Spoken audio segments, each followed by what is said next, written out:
আসসালামু আলাইকুম রহমতুল্লাহ বরকাতু। পারা 25, সূরার নাম সূরা যুখরুক।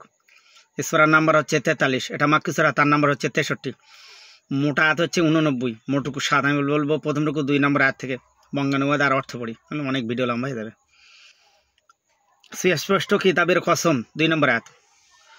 তো আল্লাহ কসম খেয়েছেন সুস্পষ্ট কিতাব বলতে এখানে কোরআন মাজিদে প্রকাশ থাকে যে আল্লাহ যখন কসম করেন কোরআন বা বিভিন্ন রকমের তেনার সৃষ্টি, যেমন তুর পাহাড়, সিনাই পাহাড় ইত্যাদি ইত্যাদি, এবং রাত দিনেরও কসম খেয়েছেন, যুগেরও কসম খেয়েছেন আল্লাহ।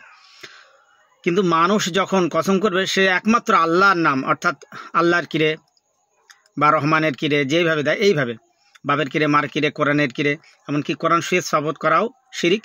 আর কোনো দেবদেবীর নামে সে যদি দোহাই দেয় সেটাও শিরিক, এবং কি পাক পাঞ্জাতের নামে যদি কেউ দোহাই দেয় তাও শিরিক। বাংলা একটা গজল প্রচলিত আছে, সেই গজলে পাক পাঞ্জাতের নামে দোহাই দেওয়া আছে। তো বিশেষ করে অবশ্যই শিরিক, এটা মনে থাকে যেন ভাই। ফিরকাবাজি দলবাজি করে ওয়াহাবি, লামজাবি, আহলে হাদিস, সালাফি বলে গালি দিয়ে কোনো লাভ হবে না। অবশ্যই যেটা শিরিক শিরিক। এখন কোরআন আর সহিহ হাদিস যদি কেউ না মানে সেটা আল্লাহ রসুলের প্রতি যদি কেউ অস্বীকার করে সেটা তার ব্যাপার। অবশ্যই যেটা শিরিক সেটা শিরিক। হ্যাঁ, অবশ্যই কসম কাটতে হবে শুধু আল্লাহর নামে, আর কারোর নামে কসম কাটা যাবে না। এমন কোরআনের কিরেও বলা যাবে না, শুধু বলতে হবে আল্লাহর কিরে। এই কসম কাটার গেলে আর দোহাই দিতে হবে আল্লাহর দোহাই, অন্য কোনো নামে দোহাই, এমনকি নবীর দোহাই দিলেও শিরিক হবে, পাক পাঞ্জাতের নামে দোহাই দিলেও শিরিক হবে, পীর পয়গম্বরদের নামে দোহাই দিলেও শিরিক হবে। মনে খাতে দেখা যেন। অবশ্যই ফিরে আসি আমরা। আমি ইহা নাজিল করে আছি কোরআন রূপে আরবিতে, যাতে তোমরা বুঝতে পারো। কোরআন অর্থাৎ একটা এক কথা একটা গ্রন্থ, পুঞ্জীভূত গ্রন্থ রূপে আমি নাজিল করেছি, তবে সেটা আরবি ভাষায়। যেহেতু রাসূল সাল্লাল্লাহু আলাইহি ওয়াসাল্লাম মাক্কি, মাদনী এবং আরবি, ওই জন্য আরবি ভাষায় আল্লাহ কোরআন পাঠিয়েছেন, যেহেতু তিনি বুঝতে পারেন আর বোঝাতে পারেন। এই জন্যে উহা মূল কিতাবের অন্তর্ভুক্ত, আমার কাছে মহাবিজ্ঞানপূর্ণ মূল কিতাবের অন্তর্ভুক্ত, অর্থাৎ যেটা কোরআন লাহমে মাহফুজে সংরক্ষিত তার অন্তর্ভুক্ত। আর এটা হচ্ছে বিজ্ঞানপূর্ণ। অবশ্যই কোরআনের ভিতরে বিজ্ঞান আছে ভাই। আজকে মুসলমান আমরা কবল ফাটা কারণ কি?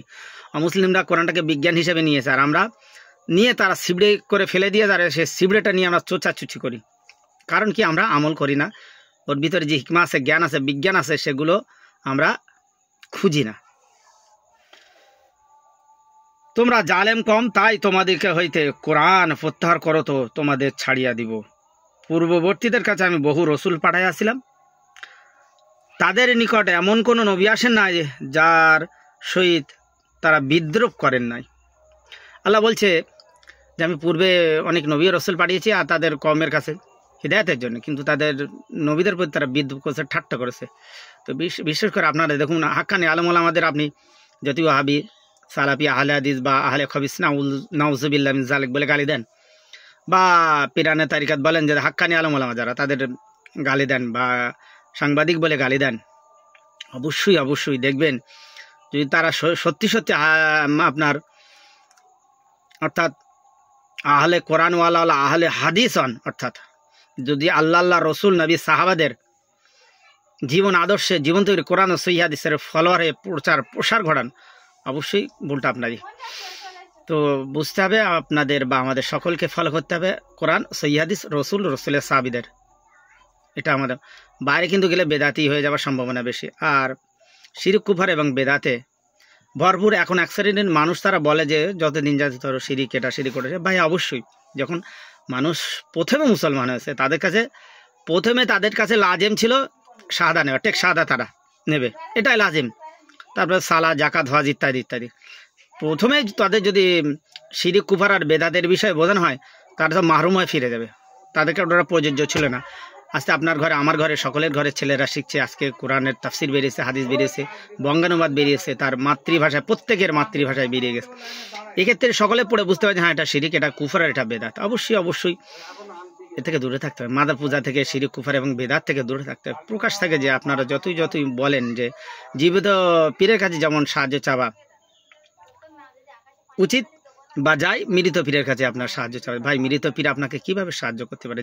যে মৃত, তিনি যদি শহীদ হয়ে থাকেন, তিনি আল্লাহর কাছ থেকে রিজিক পেয়ে থাকেন, আল্লাহ কোরআন বলছে ঠিক আছে, কিন্তু আপনাকে যে কিভাবে সাহায্য করবে এটাই বোঝানোর ক্ষমতা আপনি অবশ্যই ভালো করে ভেবে দেখবেন আপনার আছে কিনা।